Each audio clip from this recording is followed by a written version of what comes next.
انہوں نے تو بلکہ بتوں کو ہتھوڑے مار مار کے توڑا تھا۔ حضرت عیسیٰ کے ماننے والے اگر آج شرک کر رہے ہیں، حضرت عیسیٰ کو نعوذ باللہ خدا کا بیٹا کہہ رہے ہیں، تو آپ حضرت ابراہیم کو تو مانتے ہیں۔ انہوں نے تو ساری زندگی جو ہے وہ شرک کا جو ہے وہ مقابلہ کیا ہے۔ جس دور میں وہ رہے ہیں، جہاں پر شرک کا دور دورہ تھا، انہوں نے کس طرح جو ہے وہ ایک اللہ کی عبادت کر کے دکھائی ہے اور باقی سارے بتوں کو توڑ کے دکھایا ہے، سارے صنم مسمار کر، بس ایک خدا سے پیار کر، یہ انہوں نے کر کے دکھایا ہے۔ ٹھیک ہے، تو حضرت ابراہیم کے واقعے میں سب کے لیے ہدایت ہے، کیونکہ سب ہی ان کو نبی مانتے ہیں۔ تو شروع کرتے ہیں جی۔ پہلا جو ہم شروع کرنے جا رہے ہیں وہ ہے تیسرا سپارہ، اور تیسرے سپارے میں سورہ البقرہ ہے، اور اس کی آیت نمبر جو ہے سورہ البقرہ کی پہلا جو ہم سٹارٹ کر رہے ہیں وہ ہے 7واں سپارہ۔ 7ویں سپارے میں یہ سورہ الانعام ہے، اور سورہ الانعام کی یہ آیت نمبر 74 ہے، یعنی پارہ نمبر 7 ہے اور سورہ الانعام ہے اور اس کی آیت نمبر 74 ہے۔ یہ وہ واقعہ ہے کہ حضرت ابراہیم کس طرح ایک خدا تک پہنچ گئے۔ شروع کرتے ہیں، وَإِذْ قَالَ إِبْرَاهِيمُ لِأَبِيهِ آزَرَ أَتَتَّخِذُ أَصْنَامًا آلِهَةً إِنِّي أَرَاكَ وَقَوْمَكَ فِي ضَلَالٍ مُبِينٍ۔ ابراہیم کا واقعہ یاد کرو جبکہ اس نے اپنے باپ آزر سے کہا تھا۔ حضرت ابراہیم کے جو والد تھے، جو بت پرست تھے، بت تراش تھے، بت بناتے تھے، اور وقت کے جو دور کا بادشاہ تھا نمرود، اس کی آزر کے ساتھ اچھے تعلقات تھے، یعنی آزر بڑی ہائی لیول پر جو ہے وہ تھا، اور اس کے جو ہے وہ بادشاہ کے ساتھ تعلقات تھے، بڑی وہ ہائی لیول کا بادشاہ کا بندہ تھا، سمجھ لیں۔ ٹھیک ہے، تو وہ بت تراش بھی تھا، وہ بت بھی بناتا تھا، اور اس کے بتوں کو جو ہے وہ پوجا جاتا تھا۔ تو یعنی کہ جس گھر میں حضرت ابراہیم پیدا، ہم کہتے ہیں نا ہمارے گھر کا ماحول، ہماری فیملی میں ایسا نہیں ہے، دیکھیں ہمارے خاندان کا ماحول ڈیفرنٹ ہے، تو ہم یہ جو دین کی باتیں ہیں یہ وہاں نہیں کر سکتے، ہماری فیملی میں ایسا نہیں ہوتا۔ حضرت ابراہیم یہ بہانہ کر سکتے تھے، لیکن حضرت ابراہیم جس فیملی میں پیدا ہوئے ہیں وہ مسلمان کیا، وہ تو بت پرست تھی، اور بت پرستی کی پیک پر تھی، اور خود ان کے جو والد تھے وہ بت تراش تھے۔ اس لیول کا فیملی میں ماحول خراب تھا، اتنی نان ریلیجیس فیملی تھی، سمجھ رہے ہیں؟ تو اس فیملی میں حضرت ابراہیم پیدا ہوئے۔ تو حضرت ابراہیم کا کیا تھا، آج ہم سیکھتے ہیں۔ ابراہیم کا واقعہ یاد کرو کہ جب کہ اس نے اپنے باپ آزر سے کہا تھا، کیا تو بتوں کو خدا بناتا ہے؟ میں تو تجھے اور تیری قوم کو کھلی گمراہی میں پاتا ہوں۔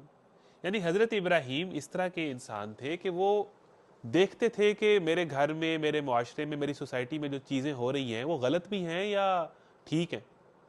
اگر تو غلط ہے تو پھر تو مجھے، سارے لوگ یہ کام کر رہے ہیں تو مجھے وہ کام نہیں کرنا چاہیے۔ حضرت ابراہیم، سارے لوگ ہی جب کہتے ہیں نا کہ سارے یہ کرتے ہیں، حضرت ابراہیم اگر دیکھیں گھر میں بھی یہ ہو رہا ہے، پورا معاشرہ ہی بت پرستی سے بھرا پڑا ہے، بت پرستی کا دور دورہ ہے، لیکن حضرت ابراہیم سوچتے تھے، سوچنے کی عادت تھی انہیں، تفکر کرنے کی عادت تھی، غور و فکر کرنے کی عادت تھی۔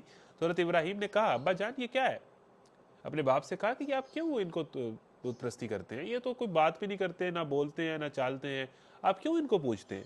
یعنی اس کا مطلب یہ ہے کہ حضرت ابراہیم چیزوں کو کریٹیکلی انالائز کرتے تھے، وہ دیکھتے تھے کہ کیا صحیح ہے کیا غلط۔ ایویں ہی کسی فلم بالی ووڈ کے کسی ہیرو نے ڈائلاگ مار دیا ہے تو اس پہ واہ واہ واہ واہ واہ کر کے اس کی بات مان لی جائے، یا کوئی گانا سن لیا جائے اس میں کوئی بات کی جائے، جناب اس پہ جو ہے وہ آنکھیں بند کر کے ناچنا شروع کر دیا جائے۔ وہ دیکھتے تھے کہ کیا چل رہا ہے، یہ جو ہو رہا ہے یہ ٹھیک بھی ہے یا غلط ہے، یہ جو میں دیکھ رہا ہوں دن رات موبائل پہ، سوشل میڈیا پہ، یہ ٹھیک بھی ہے یا غلط ہے۔ اس کے جو معاشرے میں حضرت ابراہیم اپنے گھر میں دیکھ رہے ہیں، اگر تو یہ ٹھیک نہیں ہے تو اس کو کویسچن کیا جائے۔ اگرچہ کہ ان کے باپ تھے لیکن پوچھا، چاہے جتنا مرضی بڑا مقام ہو سامنے والے انسان کا، اگر وہ غلط کر رہا ہے تو پھر تو سوال ہوگا۔ وَإِذْ قَالَ إِبْرَاهِيمُ، ابا آپ کیوں، آپ بتوں کو خدا بناتے ہیں؟ میں تو آپ کو اور آپ کی قوم کو، یعنی کہ میں آپ کو بھی غلط سمجھتا ہوں، اور یہاں تک کہا کہ کھلی گمراہی ہے۔ یعنی ایک بت کو خدا مان لینا، خود ہی بنانا اور خود ہی اس کو پوجنا شروع کر دینا، یہ تو کھلی گمراہی ہے۔ میں تو آپ کو بھی کھلی گمراہی میں پاتا ہوں، اور جو ہے پوری قوم کو بھی غلط سمجھتا ہوں۔ یعنی وہ معاشرے کا پریشر نہیں لیتے تھے کہ زیادہ لوگ جو کام کر رہے ہیں بس ٹھیک ہے، انہوں نے کہا میں ساری قوم کو بھی غلط سمجھتا ہوں اور آپ کو بھی غلط سمجھتا ہوں۔ ابراہیم کو ہم اسی طرح زمین اور آسمان کا نظام سلطنت دکھاتے تھے، اور اس لیے دکھاتے تھے کہ وہ یقین کرنے والوں میں سے ہو جائے۔ اچھا دیکھیں، جو بندہ غور و فکر کرتا ہے نا، جو دیکھتا ہے کہ کیا صحیح ہے کیا غلط ہے، اور غلط کے پیچھے نہیں بھاگتا اور حق کے پیچھے چلتا ہے، اس کے لیے وہ اسے قربانی دینی پڑے، اپنے گھر والوں کی مخالفت مولنی پڑے، وہ کر لیتا ہے کیونکہ وہ غلط ہے۔ تو حضرت ابراہیم بھی جب یہ کر رہے تھے نا، غور و فکر کر رہے تھے، تو اللہ تعالیٰ بھی ان کی مدد کر رہا تھا، اللہ تعالیٰ بھی ان کو جو ہے وہ راستے دکھا رہا تھا۔ اگر انسان ٹھیک ہونا چاہے، سیدھے راستے پہ چلنا چاہے، تو وہ چاہے امریکہ میں بھی پیدا ہو جائے، چاہے ہندوؤں میں بھی پیدا ہو جائے، چاہے بت پرستی کے گھر میں پیدا ہو جائے، اگر اس کے اندر خود سوچنے سمجھنے کی صلاحیت ہے اور وہ غلط کو غلط سمجھتا ہے تو وہ خود ہی اللہ تک پہنچ جائے گا، وہ خود ہی صحیح تک پہنچ جائے گا۔ یہی کام حضرت ابراہیم نے کیا کہ وہ جوانی میں غور و فکر کرتے تھے، چیزوں کو کریٹیکلی انالائز کرتے تھے، چیزوں کو تولتے تھے کہ کیا یہ ٹھیک بھی ہے کہ نہیں، تو اللہ تعالیٰ نے بھی ان کی مدد کی۔ اب حضرت ابراہیم نے کیا کیا اللہ تعالیٰ نے مختلف ذریعے بنائے اس طرح کہ وہ ایک اللہ تک پہنچ جائے۔ یہ گویا حضرت ابراہیم کی جرنی ٹورڈز اللہ ہے، یعنی وہ ایک بت پرستی کے معاشرے میں پیدا ہوئے لیکن وہ غور و فکر کر کے ایک اللہ تک پہنچ گئے، حق تک پہنچ گئے کہ اس کائنات کا تو ایک مالک ہے۔ تو خود ہی آپ کا غور و فکر، آپ کا تجسس آپ کو حق تک لے جاتا ہے اگر آپ میں ہے۔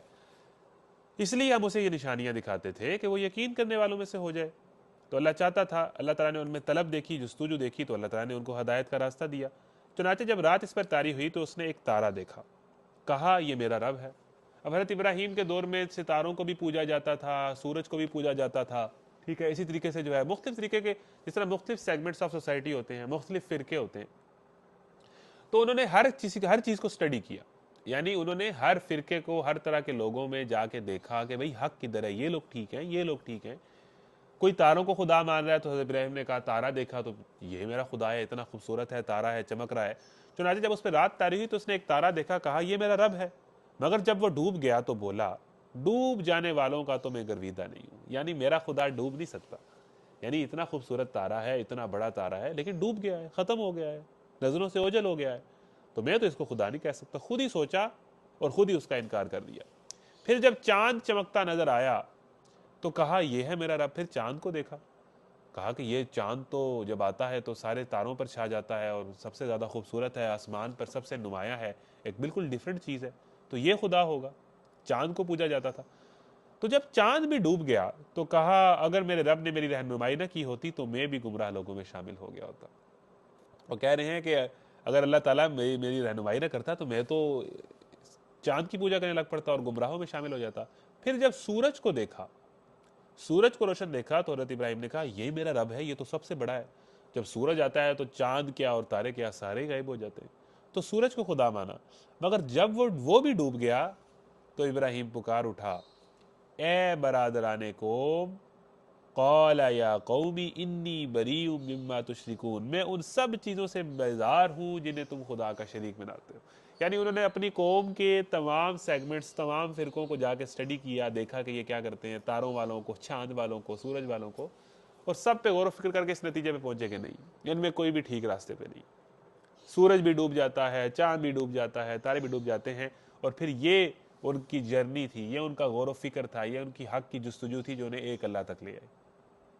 اس طرح سٹرگل کر کے انہوں نے اللہ کو پا لیا۔ اور جب انہوں نے سب کو ڈوبتے ہوئے دیکھا تو انہوں نے کہا کہ نہ سورج خدا ہے، نہ چاند خدا ہے، نہ تارے خدا ہیں، بلکہ خدا وہ ہے جس نے سورج کو بھی پیدا کیا، جس نے چاند کو بھی پیدا کیا، جس نے تاروں کو، جس نے ان تینوں چیزوں کو پیدا کیا ہے اور سب انسانوں کو پیدا کیا ہے۔ میں تو اس خدا کو مانوں گا، ٹھیک ہے نا، اس کو کوئی زوال نہیں ہے، وہ نہیں ڈوب سکتا، وہ ختم نہیں ہوتا۔ تو یہ جتنی بڑی بڑی چیزیں ہیں اللہ تعالیٰ کی نشانیاں ہیں، یہ سب کو زوال ہے۔ سورج آئے گا تو غروب ہو جائے گا، چاند آئے گا تو ڈوب جائے گا، لیکن اللہ تعالیٰ جو ہے وہ ازل سے ہے، وہ ابد تک رہے گا۔ تو کہا انی وجہت وجہی للذی فطر السماوات والارض حنیفا وما انا من المشرکین۔ جب ہم نماز پڑھتے ہیں تو یہ والی آیت نیت کے طور پہ بھی پڑھی جاتی ہے کہ میں نے ساری چیزیں چھوڑ کے اپنا فوکس، اپنا رخ ایک اللہ کی طرف کر لیا۔ اب میرا کوئی چیز فوکس خراب نہیں کر سکتی، کوئی فلم، گانا، کوئی فتنہ مجھے سیدھے راستے سے نہیں ہٹا سکتا۔ اب سیدھا راستہ یہ ہے، میرا خدا یہ ہے، اب میرا فوکس صرف اللہ کی طرف ہے۔ اب میں نے اسی کو سجدہ کرنا ہے، میں نے کسی اور دائیں بائیں، کسی فتنے میں، کسی لالچ میں، کسی گمان میں، کسی شیطان کے ٹریپ پہ نہیں آنا۔ تو یہ وہ دعا ہے جو آیت ہے جو ہم نماز کے شروع میں بھی پڑھتے ہیں نیت کے طور پہ، کہ میں نے ہر چیز چھوڑ کے ایک اللہ کی طرف اپنا رخ کر لیا یکسو ہو کر۔ میں نے تو یکسو ہو کر اپنا رخ اس ہستی کی طرف کر لیا جس نے زمین اور آسمان کو پیدا کیا ہے، جس نے چاند کو بھی پیدا کیا ہے، سورج کو بھی پیدا کیا ہے، زمین اور آسمان کو پیدا کیا ہے، اور میں ہرگز شرک کرنے والوں میں سے نہیں ہوں۔ یہ کام جب کر دیا تو اس کی قوم اس سے جھگڑنے لگی، تو اس نے قوم سے کہا کیا تم مجھ سے اللہ کے معاملے میں جھگڑتے ہو؟ جب انہوں نے دیکھیں، جب آپ حق پہ چلتے ہیں اور گھر والے کچھ اور کہہ رہے ہیں، قوم کچھ اور کہہ رہی ہے، لیکن حق کوئی اور ہے، ٹھیک ہے، تو آپ نے تو حق، دوست کچھ اور کہہ رہے ہیں لیکن حق بات جو ہے، جائز بات جو ہے وہ تو اور ہے، تو آپ نے اس پہ جب چلیں گے تو ظاہری بات ہے کہ لوگ آپ سے ناراض ہوں گے، آپ کی مخالفت کریں گے، آپ کو تانے پڑیں گے۔ اور ہوا نا، اللہ کے نبی کو بھی گھر سے نکالا گیا، حضرت ابراہیم کو بھی گھر سے نکالا گیا، حضرت موسیٰ بھی مصر سے نکل گئے، ٹھیک ہے نا. تو یہ سارے انبیاء تو انہوں نے حق کے اوپر سٹینڈ لیا ہے, حق کے اوپر سٹینڈ لیا ہے, پھر لوگوں کی مخالفت کو مول لیا. یہ تو تھا حضرت ابراہیم کی جرنی اللہ تک پہنچنے کی, کہ وہ غور و فکر کر کے انہیں ایک خدا مل گیا. آج بھی جو کوئی غور و فکر کرے گا اسے خدا مل جائے گا. ہم تو مائل بکرم ہیں کوئی سائل ہی نہیں, راہ دکھلائیں کسے کوئی راہ روئے منزل ہی نہیں. تو اچھا آگے اگلا جو واقعہ ہے اب یہ بڑا انٹرسٹنگ ہے. اب حضرت ابراہیم کا ایک زندگی کا مشہور واقعہ ہے کہ حضرت ابراہیم کو جب ایک خدا مل گیا نا, جب انہوں نے ایک خدا کو اپنا خدا مان لیا, تو اس کے بعد حضرت ابراہیم نے پھر اس کے لیے ہر طرح کی قربانی کو برداشت کیا, ہر طرح کی چیز جو ہے وہ انہوں نے کر گزرے. ایک واقعہ بڑا انٹرسٹنگ ہے جو حضرت ابراہیم نے بتوں کو توڑا تھا, وہ بڑا انٹرسٹنگ واقعہ ہے. تو یہاں سے ہم آگے چلتے ہیں. وَلَقَدْ آتَيْنَا إِبْرَاهِيمَ رُشْدَهُ مِن قَبْلُ وَكُنَّا بِهِ عَالِمِينَ. اس سے بھی پہلے ہم نے ابراہیم کو اس کی ہوش مندی بخشی تھی. اب ہم یہ آگے ہیں جناب پارہ نمبر 17 سورہ انبیاء, اور سورہ انبیاء کی یہ ہم پڑھ رہے ہیں آیت نمبر 51.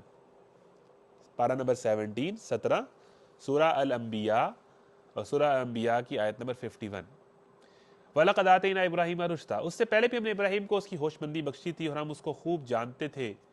اور آگے اِذْ قَالَ لِأَبِيهِ, یاد کرو وہ موقع جب کہ اس نے اپنے باپ اور اپنی قوم سے کہا تھا کہ یہ مورتیں کیسی ہیں جن کو تم لوگ گرویدہ ہو رہے ہو. حضرت ابراہیم دیکھیں نا کویسچن کر رہے ہیں وہ, یعنی جو بچہ کویسچن کرتا ہے, جو چیزوں کو کویسچن کر کے سمجھنے کی کوشش کرتا ہے, وہ یقیناً معاملے کی تہ تک پہنچ جاتا ہے.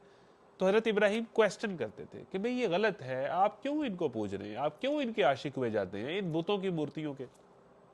انہوں نے جواب دیا ہم نے اپنے باپ دادا کو ان کی عبادت کرتے پایا. یعنی ان کے پاس کوئی لاجک نہیں تھی. ہم یہ کہتے ہیں نا کہ بھئی سارے یہ کرتے ہیں, ہمارے کلچر میں یہ چیز ہے, ہمارے گھر میں اسی طرح کا ماحول ہے, یونیورسٹی کالج میں اسی طرح ہی ہوتا ہے, دیکھیں اسی طرح ہی ہوتا ہے, پہلے بھی لوگ اسی طرح ہی کرتے تھے. تو انہوں نے بھی وہی جواب دیا. دیکھیں لوگ جو کر رہے ہیں یا آپ کی روایتیں جو چلی آ رہی ہیں یا گھر میں جو عموماً معاشرے میں جو چیز ہو رہی ہے, اگر وہ نہیں ٹھیک تو وہ صرف اس لیے کہ وہ ہو رہی ہے اس لیے کی جائے گی, ایسا نہیں ہوتا. تو ان کا بھی یہی حال تھا کہ ہمارے باپ دادا ان کو پوجتے تھے, ہم بھی ان کو پوج رہے ہیں, یہ چلا آ رہا ہے, اسی طرح ہی ہوتا ہے, سارے ہی یہ کام کر رہے ہیں, بس وہ بھی چلو تم ادھر کو ہوا ہو جدھر کی, اس پہ چل رہے تھے. تو ان کے پاس اس کے علاوہ اور کوئی جواب نہیں تھا کہ ہم نے اپنے باپ دادا کو ان کی عبادت کرتے پایا ہے تو ہم نے بھی ان کی دیکھا دیکھی شروع کر دی. یہی ٹرینڈ ہے, یہی روایت ہے, یہی رواج ہے, یہی چیز ٹرینڈنگ میں ہے, یہی فیشن ہے.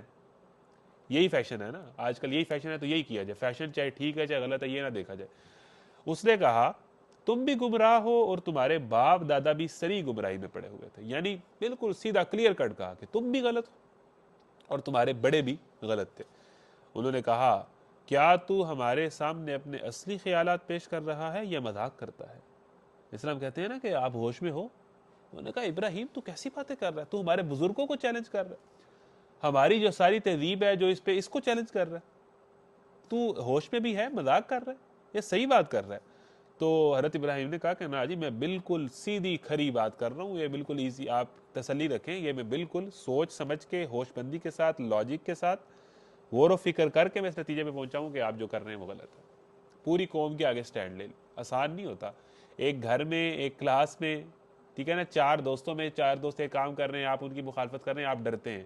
یہ پوری قوم کے آگے سٹینڈ لے رہے ہیں کیونکہ حق ہے اور حق کے اوپر سٹینڈ لینا ہوتا ہے, شرمانا نہیں ہوتا, ڈرنا نہیں ہوتا, پریشر نہیں لینا ہوتا. لوگ کیا کہیں گے اس بات سے نہیں ڈرنا ہوتا. بتوں میں ایک بہت بڑا بت ہے لوگ کیا کہیں گے. لوگ کیا کہیں گے کا جو بت ہے یہ بھی ہم سے بہت سارے کام نہیں کراتا. تو ہمیں یہ ڈرنا چاہیے کہ لوگ کیا کہیں گے, لوگ تو بڑا کچھ کہتے ہیں, ہمیں ڈرنا چاہیے کہ اللہ کیا کہے گا, اس سے ڈرنا چاہیے. اگر ہم نے یہ کام کر دیا تو اللہ کیا کہے گا, اگر ہم نے یہ کام نہ کیا تو اللہ کیا کہے گا, اس کے رسول کیا کہیں گے. تو ہمیں لوگ کیا کہیں گے سے نہیں ڈرنا چاہیے, یہ بھی ایک بہت بڑا بت ہے. تو حضرت ابراہیم نے اس بت کو توڑ دیا تھا کہ لوگ کیا کہیں گے, گھر والے کیا کہیں گے, خاندان کیا کہے گا, رشتہ دار کزن دوست کیا کہیں گے. تو وہ اس سے آگے نکل گئے تھے کیونکہ حق تو حق ہوتا ہے. انہوں نے کہا, اس نے جواب دیا نہیں بلکہ فی الواقع تمہارا رب وہی ہے جو زمین اور آسمان کا رب ہے اور ان کا پیدا کرنے والا ہے. اس پر میں تمہارے سامنے گواہی دیتا ہوں اور خدا کی قسم میں تمہاری غیر موجودگی میں ضرور تمہارے بتوں کی خبر لوں گا. اب یہ ہوتا ہے بندہ مومن جو صرف حق بات کرتا ہی نہیں ہے, حق پہ سٹینڈ نہیں لیتا, بلکہ جو حق کے دشمن ہوتے ہیں ان کے پرخچے اڑا کے رکھ دیتا ہے, ان کو جو ہے وہ نیست و نابود کر دیتا ہے, ان کے لیے جو ہے ان کی راتوں کی نیندیں اڑا دیتا ہے, اس نے کہا، حضرت ابراہیم نے کہا یہ صرف اتنی بات نہیں ہے کہ یہ ٹھیک ہے چلے جی اچھی بات ہے، نماز پڑھنا اچھی بات ہے جی، اچھی بات ہے، سچ بولنا، نہیں نہیں نہیں نہیں نہیں، سٹینڈ لیا، اس پہ کھڑے ہوئے، اور جو غلط پہ کھڑے ہوئے تھے ان کے خلاف جہاد کیا۔ اس پر میں تمہارے سامنے گواہی دیتا ہوں، خدا کی قسم یہ ہے دلیری حضرت ابراہیم کی۔ آپ کو نظر آ رہی تھی کہ وہ چیزوں کو لاجیکلی دیکھتے تھے، چیزوں کو کویسچن کرتے تھے، غور و فکر کرتے تھے، ان میں جستجو تھی علم کی، حق پانے کی۔ اور یہاں پر آپ کو نظر آ رہا ہے کہ وہ جو ہے وہ کانفیڈنٹ تھے اپنی بات کو بیان کرنے میں لوگوں کے سامنے، ڈرتے نہیں تھے، اور اس کے بعد وہ دلیر تھے، بہادر تھے۔ کہا کہ میں ان کی ایسی کی تیسی کر دوں گا، تمہارے ضرور بتوں کی خبر لوں گا۔ چنانچہ اس نے ان کو ٹکڑے ٹکڑے کر دیا۔ ایک دن ان کی قوم کسی میلے ٹھیلے پہ گئی ہوئی تھی، کوئی عید کا موقع تھا، کوئی تہوار تھا، تو ساری قوم جو ہے وہ میلے پہ گئی ہوئی تھی۔ تو حضرت ابراہیم نے پیچھے سے، حضرت ابراہیم کو یہ میلے ٹھیلوں میں، بندہ مومن کو اس طرح کی میلے ٹھیلوں میں، فضولیات میں، اس طرح کی انٹرٹینمنٹ میں انٹرسٹ نہیں ہوتا۔ حضرت ابراہیم بھی ایسے ہی تھے، اس کا فوکس بڑے مقصد پر ہوتا ہے۔ تو وہ پیچھے سے انہوں نے موقع دیکھا، اور سارے جو بت تھے، جو بڑے بھرے دربار میں جو مین جگہ تھی جہاں پر بتوں کو پوجا جاتا تھا، ہتھوڑا لے کے بتوں کو توڑا۔ حضرت ابراہیم کی سنت ہے بتوں کو توڑنا۔ جب تک آپ بتوں کو نہیں توڑیں گے آپ کو ایک خدا نہیں ملے گا۔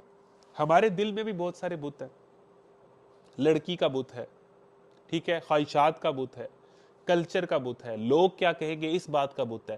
یہ جو سارے بت ہے نا، نفسانی خواہشات کا بت ہے، یہ سارے بت ہمارے دل میں ہے، اور یہ ہمیں اللہ کی بات نہیں ماننے دے رہے۔ جب تک ہم کلہاڑا لے کے ان بتوں کو توڑیں گے نہیں رہا، تب تک ہمیں اللہ نہیں ملے گا، تب تک ہم اللہ کی بات کو کانفیڈنس کے ساتھ اس پہ عمل نہیں کر سکیں گے۔ تو اپنے دل میں ایک تو بت ہوتا ہے لکڑی اور مورتی کا، لیکن یاد رکھیں ہر وہ چیز بت ہے، ہر وہ بات بت ہے، ہر وہ انسان بت ہے، ہر وہ فلسفہ بت ہے جو آپ کو اللہ تعالیٰ کی بات نہیں ماننے دیتا۔ جو آپ سے کوئی اور بات کہتا ہے اور اللہ کوئی اور بات کہتا ہے، آپ اللہ کی چھوڑ کے اس کی مان لیتے ہو، تو وہ آپ کا بت ہے، آپ اس کو پوج رہے ہو، وہ آپ کی ایڈکشن ہے، وہ آپ کی بری عادت ہے، وہ آپ کا بت بن گئی ہے۔ تو وہ بت ٹوٹے گا کلاڑے سے، وہ آسانی سے نہیں ٹوٹے گا، اس کو توڑنا ہے، ٹھیک ہے نا، تاکہ آپ کے دل میں خدا آ جائے۔ اس دل میں ایک ہی ہوتا ہے نا، ایک ہی سی محبت ہوتی ہے نا، دو سے تو نہیں ہوتی۔ تو یا بندہ خدا بن، یا بندہ زمانہ، یا شیطان کا بندہ بنے یا اللہ کا بندہ بنے، یہ خدا ہی ملا نہ مثال سلام، ادھر کے رہے نہ ادھر کے رہے، یہ نہیں۔ تو بتوں کو توڑے، حضرت ابراہیم نے بتوں کو توڑا تھا۔ دیکھیں میرا بت کون سا ہے، دیکھیں میری کمزوری کیا ہے، دیکھیں میری ایڈکشن کیا ہے، کیا مجھے میری زبان پہ گالیاں چڑھ گئی، یہ گالیاں دینے کی عادت میں اس پہ اوور کم نہیں کر پا رہا، یہ بت ہے، اس کو توڑیں، ٹھیک ہے نا۔ جو جو چیزیں آپ کی کمزوری ہیں، جو جو چیزیں آپ سے اللہ کی نافرمانی کریں، نفسانی خواہشات، عورت، ٹھیک ہے، اسی طریقے سے اور اس کلچر، دوست جو آپ کو اللہ کی نافرمانی کرواتے ہیں، وہ آپ کا بت بن رہے ہیں، اس کو توڑ دیں، اس کو ہتھوڑے سے توڑ دیں، تاکہ آپ کے دل میں خدا آ جائے، اور آپ کو وہ کانفیڈنس اور جرت اور دلیری مل جائے کہ جس پر کھڑے ہو کے انسان ہر طرح کی مخالفت لے لیتا ہے اللہ تعالیٰ کے حکم اور دین کے لیے۔ تو انہوں نے توڑ دیا جی، بتوں کو آگے بڑھ کے توڑ دیا۔ اچھا، چنانچہ اس نے ان کو ٹکڑے ٹکڑے کر دیا، اور صرف ان کے بڑے کو چھوڑ دیا تاکہ شاید وہ اس کی طرف رجوع کریں۔ انہوں نے آ کر بتوں کا یہ حال دیکھا تو کہنے لگے ہمارے خداؤں کا یہ حال کس نے کر دیا۔ کتنا فنی جملہ ہے کہ انہوں نے دیکھا کہ جو ان کے خدا محترم تھے ساروں کے، وہ وہاں پر گرے پڑے ہیں، کسی کا بازو ٹوٹا پڑا ہے، کسی کی ٹانگ ٹوٹی پڑی ہے، کسی کا منہ ٹوٹا پڑا ہے۔ انہوں نے کہا کہ وہ جب وہ میلے سے واپس آئے، ہمارے خداؤں کے ساتھ یہ کسی نے کیا کر دیا، یہ حال۔ یعنی ایک طرف اس کو خدا مانتے ہیں، ایک طرف سمجھتے ہیں کہ یہ ہمیں ہر چیز دے گا، ہمیں روٹی دے گا، کھانا دے گا، مدد کرے گا، اور حال یہ ہے کہ ان کا خدا اپنی مدد نہیں کر پا رہا۔ تو ہمارا خداؤں کا یہ حال کس نے کر دیا، بڑا ہی کوئی ظالم تھا وہ۔ بعض لوگ بولے ہم نے ایک نوجوان کو ان کا ذکر کرتے سنا تھا جس کا نام ابراہیم ہے۔ یعنی حضرت ابراہیم مشہور تھے کہ اگر اس لیول کا کوئی دلیرانہ کام کوئی کر سکتا ہے تو وہ ابراہیم ہی کر سکتا ہے۔ یعنی آپ اپنے معاشرے میں، اپنے کلاس میں، اپنی فیملی میں کس وجہ سے مشہور ہیں؟ وہ جناب بڑی جگتیں مار لیتا ہے، وہ جناب لوگوں کو بات نہیں کرنے دیتا، وہ بڑا اچھا ڈانسر ہے جی، وہ بڑا اچھا ٹک ٹاکر ہے جی، وہ ایسا ہے تو وہ ایسا ہے۔ یہ ہماری وجہ شہرت ہے۔ حضرت ابراہیم کی وجہ شہرت کیا تھی؟ تھے تو وہ بھی نوجوان نا، ہماری طرح ہی جوان تھے، لیکن ان کی شہرت یہ تھی کہ وہ اس طرح کا دلیرانہ کام ابراہیم ہی کر سکتا ہے، اس طرح کی باتیں ابراہیم ہی کرتا ہے۔ تو یہ ان کی شہرت تھی۔ ہم نے ایک نوجوان کو ان کا ذکر کرتے سنا تھا جس کا نام ابراہیم ہے۔ انہوں نے کہا تو پکڑ لاؤ اسے سب کے سامنے تاکہ لوگ دیکھ لیں اس کی کیسے خبر لی جاتی ہے۔ ابراہیم کے آنے پر انہوں نے پوچھا کیوں ابراہیم، تو نے ہمارے خداؤں کے ساتھ یہ حرکت کی ہے؟ اس نے جواب دیا بلکہ یہ سب کچھ ان کے اس سردار نے کیا ہے، انہی سے پوچھ لیں اگر یہ بولتے ہو۔ اب حضرت ابراہیم دلیل کے ساتھ ان کا منہ بند کرا رہے ہیں. اس کا مطلب یہ ہے کہ حضرت ابراہیم حاضر جواب تھے. ہم سے کوئی دین کے معاملے میں کویسچن کر لے, ہمارے تو منہ بند ہو جاتا ہے, ہماری آواز ہی نہیں نکلتی. ہمیں میڈیا کو ہینڈل نہیں کرنا آتا, ہمیں لوگوں کے جو الٹے سیدھے سوالات ہوتے ہیں ہمارے دین پر, ہم ان کا جواب نہیں دے پاتے, ہمارا اپنا نالج ہی نہیں ہے, ہم خود کنفیوز ہو جاتے ہیں, ہم خود ڈاؤٹ پہ. حضرت ابراہیم نے دیکھے نا کیسے جواب دیا, انہوں نے کہا تم نے توڑا ہے. حضرت ابراہیم نے کیا کیا, وہ جو توڑا تھا نا جس سے انہوں نے سارے بت توڑے تھے, جو سب سے بڑا بت تھا نا اس کے ہاتھ میں وہ توڑا رکھ دیا. تو انہوں نے کہا یہ جو بتوں کا سب سے بڑا سردار ہے, ان سے پوچھیں اس کے ہاتھ میں توڑا ہے, اس نے توڑے ہوں گے. تو یعنی کہ وہ ایک سارکزم ہے, ایک وہ ان کو طنز کر کے سمجھا رہے ہیں بات کو کہ بھئی یہ تمہارا تو سب سے بڑا خدا ہے, وہ خود جو ہے وہ اپنے آپ کو ڈیفینڈ نہیں کر سکتا, تم ان کو خدا مانتے ہو. حضرت ابراہیم نے کہا بلکہ یہ سب کچھ ان کے سردار نے کیا ہے, انہی سے پوچھ لیں اگر یہ بولتے ہو.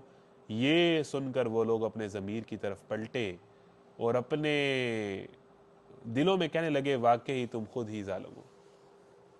جب یہ دلیل دی نا حضرت ابراہیم نے, تو بندہ مومن کے پاس دلیل ہوتی ہے اپنی بات کو ثابت کرنے کے لیے, لاجک ہوتی ہے.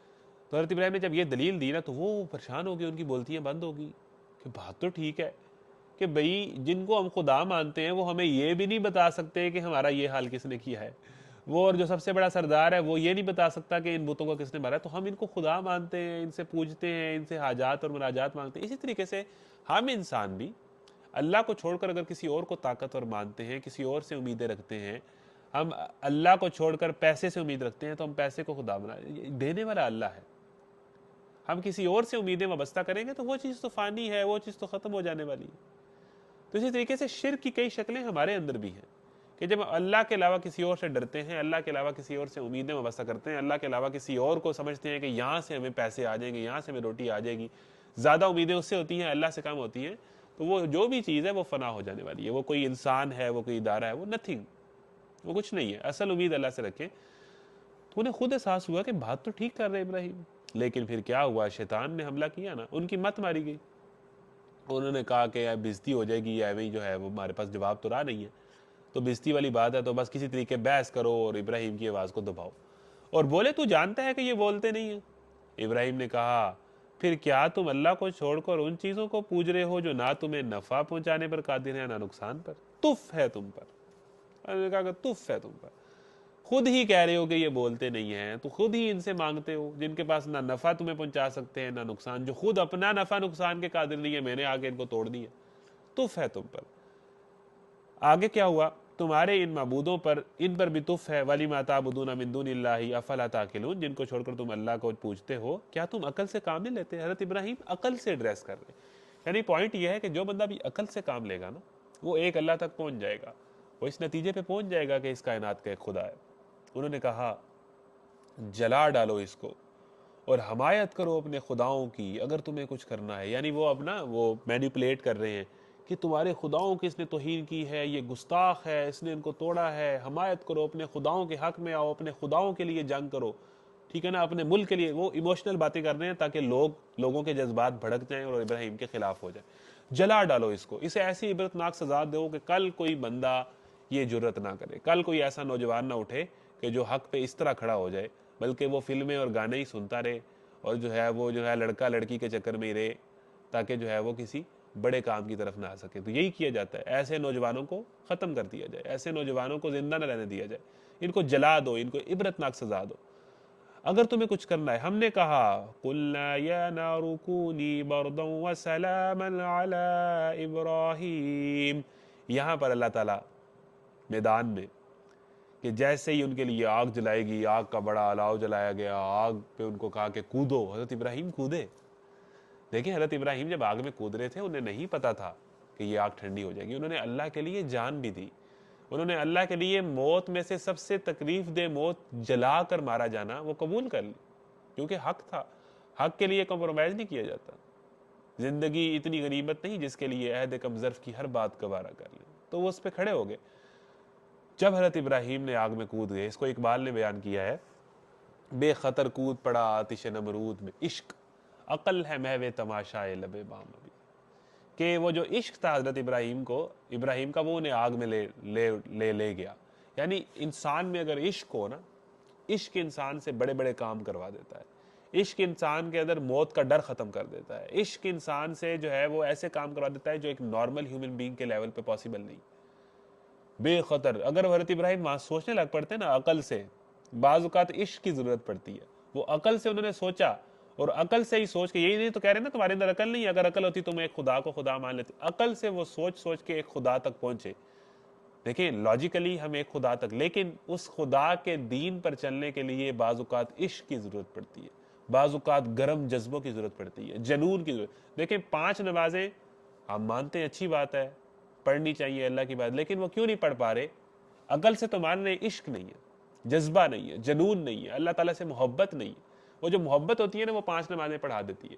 وہ جو محبت ہوتی ہے نا وہ اللہ تعالیٰ کی راہ میں مال خرچ کروا دیتی ہے. وہ جو محبت ہوتی ہے نا وہ اللہ تعالیٰ کی راہ میں جان بھی کروا دیتی ہے. جس طرح کوئی عاشق اپنے محبوب کے لیے سب کچھ کرنے کو تیار ہوتا ہے, تو وہ جو عشق تھا اس عشق میں وہ ڈوب گئے, آگ میں چھلانگ لگا دی. اور یہاں پر اللہ نے کیا کہا؟ دیکھیں توحید یہی ہے کہ جب آپ اللہ تعالیٰ کے لیے سب کچھ کرتے ہیں نا, پھر اللہ تعالیٰ کے آپ کے لیے ایسے ایسے کام کر دیتا ہے کہ جو امپاسبل لگتے ہیں. کہا کہ اے آگ تیری جرت تو ابراہیم کو جلائے, تو میرے ابراہیم کو نہیں جلا سکتی, تو ٹھنڈی ہو جا, تو جلانے کا کام نہیں کرے گی.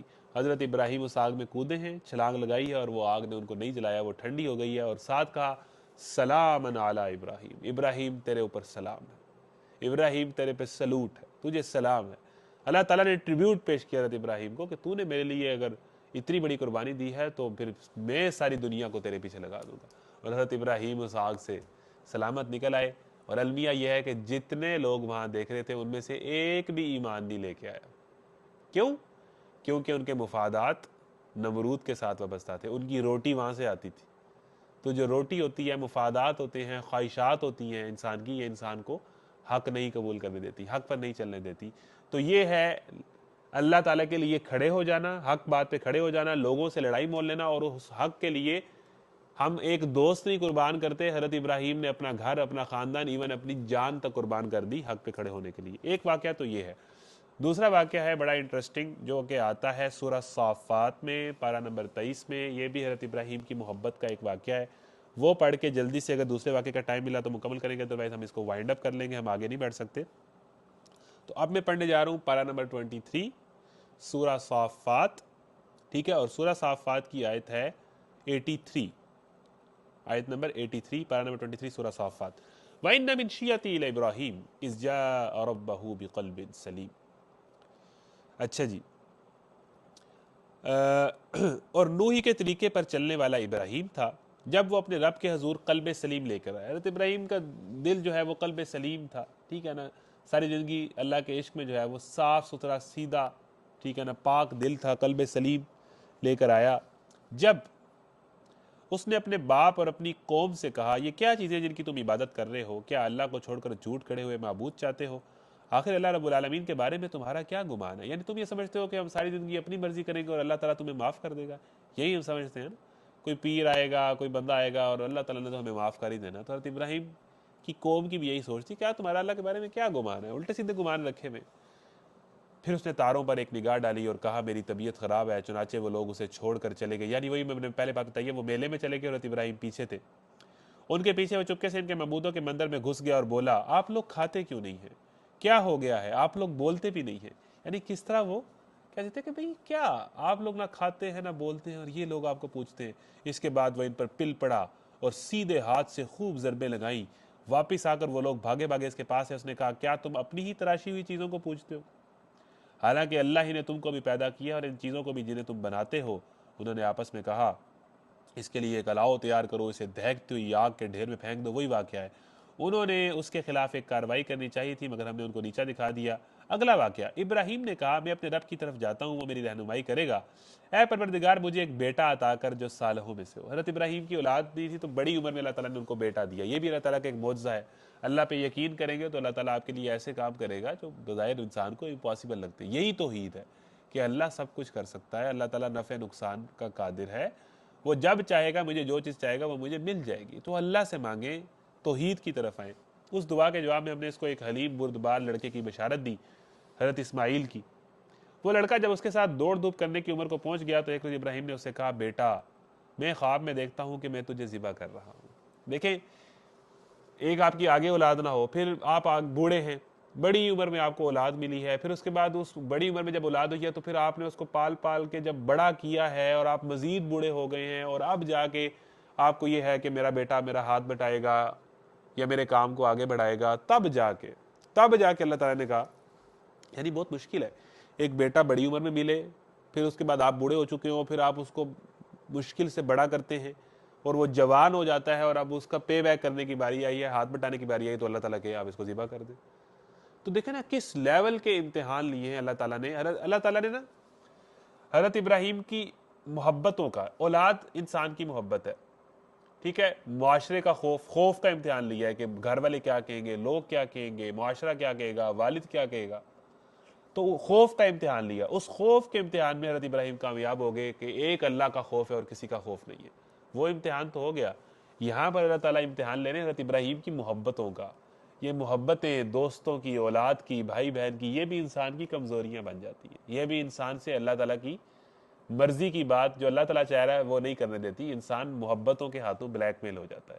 تو پہلا امتحان تھا خوف کا، دوسرا امتحان ہے محبت کا، اور محبت بھی کیسی کہ بوڑھی عمر میں جوان بیٹا جو اب ہاتھ بٹانے کے قابل ہوئے، اللہ تعالیٰ نے خواب میں دیکھا کہ ذبح کر رہے ہیں۔ حضرت ابراہیم نے ایک بات نہیں کی اور کہا کہ اے اللہ تو اگر چاہتا ہے تیری محبت پہ یہ بھی قربان۔ جس طرح حدیث ہے نا کہ تم میں سے کوئی اس وقت تک مومن نہیں ہو سکتا جب تک حضور اکرم صلی اللہ علیہ وسلم اسے، اس کی اولاد، اس کے والدین اور تمام انسانوں سے زیادہ محبوب نہ ہو جائے، یعنی ان کی محبت کے آگے کچھ نہیں ہے۔ والذین آمنوا اشد حبا للہ، مومن جو ہوتے ہیں وہ اللہ تعالیٰ سے سب سے بڑھ کر محبت کرتے ہیں، اللہ کے لیے محبت کرتے ہیں، اللہ کے لیے نفرت کرتے ہیں، اللہ کے لیے دیتے ہیں، اللہ تعالیٰ کے لیے روکتے ہیں، یہی ان کے ایمان کی تکمیل ہے۔ تو یہاں پر ٹھیک ہے اولاد ہے تو کیا ہے، یعنی سب سے بڑی محبت، ہم کوئی چھوٹی سی چیز قربان کرنے کے لیے تیار نہیں ہے اللہ کے لیے، چھوٹا سا خوف اور مخالفت مول لینے کے لیے تیار نہیں ہے۔ یہاں سب سے بڑی کمزوری، ویکنس اور آپ کی محبت، اولاد، جوان بیٹا، اللہ تعالیٰ کہہ رہا ذبح کر دو۔ تو حضرت ابراہیم نے اس امتحان میں بھی اپنے آپ کو کامیاب کیا، ٹھیک۔ پھر ایک وقت آیا کہ جب یہ بیٹے ہوئے تو کہا کہ اپنی بیوی اور بچے کو وہ دور دراز جنگلوں میں چھوڑا ہو عرب کے اندر، اور ماں اور چھوٹا بیٹا دودھ پیتا بچہ جو اکیلے چھوڑا ہیں، وہاں بھی حضرت ابراہیم نے کہا ٹھیک ہے، اپنی فیملی کی محبت بھی قربان کی، یعنی ٹوٹل ٹیسٹ لیا کہ یہ مجھ سے محبت کرتا ہے یا اس کے دل میں، یعنی اللہ تعالیٰ نے حضرت ابراہیم کے دل کو ہر طرح کی محبت سے دنیا کی پاک کر دیا۔ میں خواب میں دیکھتا ہوں کہ میں تجھے ذبح کر رہا ہوں، اب تو بتا تیرا کیا خیال ہے؟ اس نے کہا ابا جان جو کچھ آپ کو حکم دیا جا رہا ہے اسے کر دیں، یہ فیضان نظر تھا یا کہ مکتب کی کرامت تھی، سکھائے کس نے اسماعیل کو آداب فرزندی۔ یعنی بیٹا ہو تو ایسا کہ ابا جان، یعنی بیٹا بھی تو حضرت ابراہیم کا ہے نا، ہم تو والد صاحب کی بات نہیں مانتے، ہمیں تھوڑی سی مشکل لگے، یہاں والد صاحب کیا کہہ رہے ہیں، بیٹا تیری گردن کاٹی ہے، ذبح کرنا ہے تجھے، ہم تو چھوٹا سا کام نہیں ہے ذبح کرنے، بیٹا کیسا ہے، الٹا والد صاحب کو حوصلہ دے رہا ہے، والد صاحب آگے بڑھے، کر دے، کوئی مسئلہ نہیں ہے، جان ہی ہے نا، یہ جان تو آنی جانی ہے، اس جان کی تو کوئی بات نہیں، اگر اللہ کے لیے جان، اللہ مجھ سے میری جان لینا چاہتا ہے تو میں حاضر ہوں۔ تو بیٹا بھی پھر یہی وہ ابراہیم اور اسماعیل ہیں جنہوں نے خانہ کعبہ کی تعمیر کی، اور خانہ کعبہ کی تعمیر کر کے دعا مانگی کہ ربنا تقبل منا انک انت السمیع العلیم، پھر دعا مانگی کہ اے اللہ یہاں پر ایک ایسا نبی پیدا کر جو لوگوں کو تیری آیات سنائے، ان کا تزکیہ کرے، انہیں کتاب و حکمت کی تعلیم دے، یعنی حضرت محمد صلی اللہ علیہ وسلم کے لیے دعا کی۔ اس لیے حضرت نبی کریم صلی اللہ علیہ وسلم کو دعائے خلیل بھی کہا جاتا ہے کہ خانہ کعبہ بنا کے جب انہوں نے دعا کی تو وہ قبول ہوئی، اور یہاں پر اللہ کے نبی آئے اور وہاں پر وافر پھل اور رزق اور سارا کچھ ہوا، اور اس دار جو دعا تھی ابراہیم کو کہ اس کو امن کا گھر بنا، خانہ کعبہ کو، لوگوں کی طواف، ساری دعائیں قبول ہوئی۔ تو حضرت ابراہیم ہی ہیں اور اسماعیل ہی ہیں، یہ باپ بیٹا، ایسے باپ بیٹا تھے جنہوں نے خانہ کعبہ کو تعمیر کیا۔ تو انہوں نے ابا جی کو اس آپ کر دیں، کیا مسئلہ ہے، آپ ذبح کر دیں، آگے بڑھیں، کوئی نہیں، گردن ہی کٹنی ہے نا، ابا جان جو کچھ آپ کو حکم دیا جا رہا ہے اسے کر دیں، آپ انشاءاللہ مجھے صابروں میں سے پائیں گے انشاءاللہ۔ اسے کہتے ہیں باپ کا ادب، باپ کی اطاعت، باپ کی محبت۔ ابا جان کر دیں، میں انشاءاللہ صبر کروں گا، آپ میری طرف سے ریزسٹنس نہیں دیکھیں گے۔ فلما اسلما، ایک جگہ پہ حضرت ابراہیم نے آگ میں چھلانگ لگا دی تھی، یہاں بھی حضرت ابراہیم کو نہیں پتا تھا کہ جب میں چھری چلاؤں گا تو آگے کوئی اور آ جائے گا، یہاں بھی اینڈ لیول تک اللہ نے امتحان لیا۔ بیٹے کو نیچے لٹایا، اپنی آنکھوں پہ پٹی باندھ لی، بیٹا ہے نا، چھری چلا دی، چھری چلانے کو محسوس کیا، تڑپنے کی، جو جس پہ چھری چلتی ہے اس کے تڑپنے کے، اس کے خون کے فواروں کو محسوس کیا، یعنی باقاعدہ اپنے بیٹے پر، آنکھ پر انہوں نے تو چھری چلا دی تھی۔ تو جب چھری چلی تو آگے دبا تھا. اللہ تعالیٰ کسی بچے کی اس طرح جان نہیں لینا چاہتا. اللہ تعالیٰ حضرت ابراہیم کے ایمان کا امتحان لے رہا تھا کہ اللہ تعالیٰ محبتوں کو, تو اس لیے ہمیں چاہیے کہ اپنی ہر محبت کے اوپر چھری پھیر دیں, اپنے ہر خوف کے آگے کھڑے ہو جائیں ایک اللہ کی محبت کے لیے. تو حضرت ابراہیم نے محبتوں میں سب سے بڑی محبت جو کمزوری بن سکتی ہے, اللہ تعالیٰ دیکھ رہا تھا نا کہ یہ ان سے بہت محبت کرنے لگے تھے, تو اللہ تعالیٰ نے ٹیسٹ کیا کہ مجھ سے زیادہ محبت کرتے ہیں کہ اسماعیل سے کرتے ہیں. کہا قربان کر دو, کہا آمنا وصدقنا, قربان کر دیا. بیٹے نے کہا قربان کر دیں, بسم اللہ. تو یہاں پر اللہ تعالیٰ نے ایک بات کی ہے بڑی انٹرسٹنگ ہے, فلما اسلما وتلہ للجبین, ان دونوں نے سر تسلیم خم کر دیا اور ابراہیم نے بیٹے کو ماتھے کے بل گرا دیا, اور ہم نے ندا دی کہ اے ابراہیم تو نے خواب سچا کر دکھایا, ہم نیکی کرنے والوں کو ایسی ہی جزا دیتے ہیں. یقیناً ایک کھلی آزمائش تھی, ہم نے تو قربانی میں فدیے میں دے کر اس کے بچے کو چھڑا لیا, ایک بڑی قربانی, یعنی کوئی اور آگے آ گیا اور وہ قربانی اس کی ہوگی. اچھا, اس جگہ پہ بھی شیطان نے جگہ جگہ حضرت ابراہیم کو بکھایا کہ نہ کرو یہ کام, یعنی جب بھی آپ کوئی کام اللہ کے لیے کرنے لگتے ہیں نا تو شیطان کہتا ہے نہیں یہ نقصان ہوگا, کیا کر رہے ہو. یہ وہاں پر ہم جمرات کے موقع پہ وہاں پر شیطان پہ پتھر مارتے ہیں. اسی طریقے سے یہاں پر آپ دیکھیں فلما اسلما وتلہ للجبین, جب باپ اور بیٹا دونوں اسلام لے آئے. اسلام لانا کیا ہے, یعنی اللہ نے جو کہہ دیا ہے ٹھیک ہے جی حاضر ہیں ہم کر دیں گے. اللہ کا جو حکم ہے اس میں سستی نہ دکھائیں, اس میں بہانے نہ کریں, اس میں ہیلے نہ کریں. اللہ کا حکم ہے 5 نمازوں کا کریں, اللہ کا حکم ہے نظر کی حفاظت کا کریں, اللہ کا حکم ہے جھوٹ نہ بولنے کا, اللہ حاضر ہو, جان بھی دینی ہو تو حاضر ہو. تو اسے کہتے ہیں اسلام. اسلام کیا ہے کہ اللہ جو کہے وہ چپ کر کے بات سمجھ آتی ہے نہیں آتی کر گزرے, اسی بات پہ ہی حکمت ہوگی, اسی بات پہ ہی آپ کی بہتری ہوگی. یہ بھی امتحان ہے. اور ایک اور بات کہ اللہ تعالیٰ آپ کا امتحان لیتا ہے اور اینڈ تک لیتا ہے, اور اینڈ پر جب آپ اپنے امتحان میں کامیاب ہو کے اسے دکھا دیتے ہیں تو اللہ ہی آپ کی مدد کرتا ہے, اللہ ہی آپ کو اس آزمائش سے بچاتا ہے, اللہ ہی آپ کے, لیکن وہ اینڈ تک دیکھتا ہے, وہ آبزرو کرتا ہے کہ یہ میرا بندہ ہے یا دوستوں کے پیچھے جائے گا, یاروں کے پیچھے جائے گا, کلچر کے پیچھے جائے گا, معاشرے کے پیچھے جائے گا. تو یہ حضرت ابراہیم کا دوسرا واقعہ ہے. پھر اس طریقے سے حضرت ابراہیم کی خاص باتوں میں سے یہ بات ہے کہ انہیں خدا سے عشق تھا, خدا کے لیے انہوں نے اللہ کے لیے سٹینڈ لیا. پھر حضرت ابراہیم نے وہ اتنے تھے, ان کو والد صاحب نے ان کے گھر سے نکال دیا. وہ کہتے ہیں کہ ابا جان آپ ان کو کیوں پوچھتے ہیں. پھر جب انہوں نے گھر سے نکالا تو انہوں نے کہا ابا جان میں آپ کے لیے مغفرت کی دعا کروں گا. وہ پھر بھی کہہ رہے ہیں کہ ابا جی میں آپ کے لیے مغفرت کی دعا کروں گا, اور یہ ان کی دعا ہے نا ربی جعلنی مقیم الصلاۃ ومن ذریتی ربنا تقبل دعا. یہ دعا جو ہم نماز میں پڑھتے ہیں حضرت ابراہیم کی ہے, ربنا اغفر لی ولوالدی, والدین کے لیے بھی دعا مانگی. لیکن اللہ تعالیٰ نے آگے جا کے منع کر دیا, ابراہیم تم اپنے باپ کے لیے دعا نہیں مانگ سکتے, وہ مشرک ہے. یعنی حضرت ابراہیم جیسے نبی بھی اگر کسی ایسے بندے کی سفارش کریں گے جو اللہ کا نافرمان ہے, ان کی سفارش قبول نہیں کی جائے گی, وہ مشرک ہے. آپ ان کے حق میں جتنی مرضی دعا کر لیں وہ قبول نہیں ہوگی. اللہ تعالیٰ تو اسی کو معاف کرے گا نا جو اللہ اور اس کے رسول پر ایمان لے کے آئے گا. تو حضرت ابراہیم کو منع کر دیا. پھر بعد میں حضرت ابراہیم نے ان کے لیے دعا کرنا چھوڑ دی تھی, لیکن محبت ایسی تھی, خیر خواہی ایسی تھی کہ کہا کہ اگرچہ آپ مجھے گھر سے نکال لیں, گھر سے نکال دیا نا, گھر سے نکالیں گے میں پھر بھی آپ کے لیے دعا کروں گا. دعا کی, لیکن اللہ تعالیٰ نے منع کر دیا کہ مشرک کے لیے کوئی دعا نہیں ہے, اس کا ٹھکانہ جہنم ہی ہے. تو یہ حضرت ابراہیم اور اسماعیل کی صفات ہیں کہ اللہ سے عشق, اللہ سے محبت, بتوں کو توڑنا, حق بات کے لیے سٹینڈ لینا, لوگوں کے آگے کھڑا ہو جانا, اور اللہ تعالیٰ کی بات جتنی مشکل لگ رہی ہے اس کو کر گزرنا, معاشرے سے جان لینا, غور و فکر کرنا, لاجک سے چیزوں کو سوچنا, اور ٹھیک ہے حق تک پہنچنا, حق تک پہنچنے کی جستجو کرنا, جب حق مل جائے تو اس پر کھڑے ہو جانا, فوکس اور یکسوئی. جب انہوں نے کہا کہ میں نے ہر چیز چھوڑ کر یکسو ہو کر ایک اللہ کی طرف اپنا رخ کر لیا ہے. اور ایک آخری پوائنٹ حضرت ابراہیم کا, وہ حاضر جواب تھے. جب نمرود سے مکالمہ ہوا تو نمرود نے کہا کہ تیرا خدا کیا کرتا ہے. حضرت ابراہیم نے کہا کہ میرا خدا تو موت دیتا ہے اور زندگی دیتا ہے. نمرود نے بھی ایک قیدی کو جو ہے وہ زندگی دے دی, آزاد کر دیا, اور ایک کو مار دیا. اس نے کہا زندگی موت تو میں بھی دیتا ہوں. اچھا, حضرت ابراہیم کی اب حاضر جوابی دیکھیں.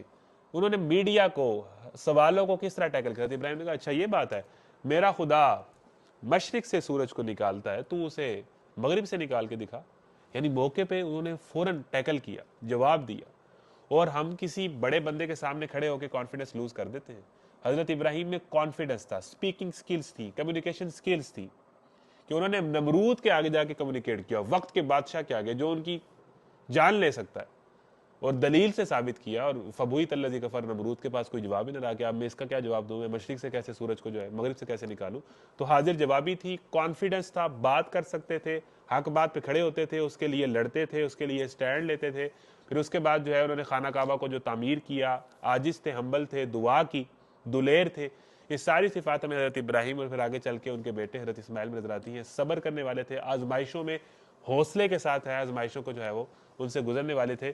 پھر اس کے بعد یہ ساری سکلز جو ہے حضرت ابراہیم میں تھی, غور و فکر کرنا, کریٹیکلی چیزوں کو انالائز کرنا, حق تک پہنچنا, والد کے, اپنے معاشرے کے خیر خواہ, کیا میری قوم کے لوگوں تم یہ کیا کر رہے ہو, یہ ساری باتیں ہمیں حضرت ابراہیم میں نظر آتی ہیں. وقت ظالم بادشاہ کے آگے کلمہ حق کہنا, کانفیڈنٹ, یہ ساری چیزیں اللہ تعالیٰ سے دعا ہے کہ حضرت ابراہیم کی یہ ساری صفات ہمارے اندر بھی پیدا کرے. یہ وہ بات ہے کہ اللہ تعالیٰ کے لیے اتنی قربانی ہے, تبھی حضرت ابراہیم کا ہمارے دین میں اتنا مقام ہے. ٹھیک ہے جی, تو اب ہمارا آخری منٹ ہے جو لوگ ہیں. اب اسیسمنٹ ہوگی 6:10 پہ. ڈسکرپشن میں لنک دیا گیا ہے. اسی طریقے سے فرسٹ کمنٹ جو پن ہوگا اس پہ آپ کو لنک مل جائے گا اسیسمنٹ کا. 6:10 پہ اسیسمنٹ اوپن ہوگی. 6:15 پہ آپ نے سبمٹ کروانی ہوگی. اگر آپ نہیں کروائیں گے 6:16 پہ یا 17 پہ یا 18 پہ کروائیں گے تو خوش ہونے کی ضرورت نہیں ہے, وہ آپ کی اسیسمنٹ کنسیڈر نہیں کی جائے گی.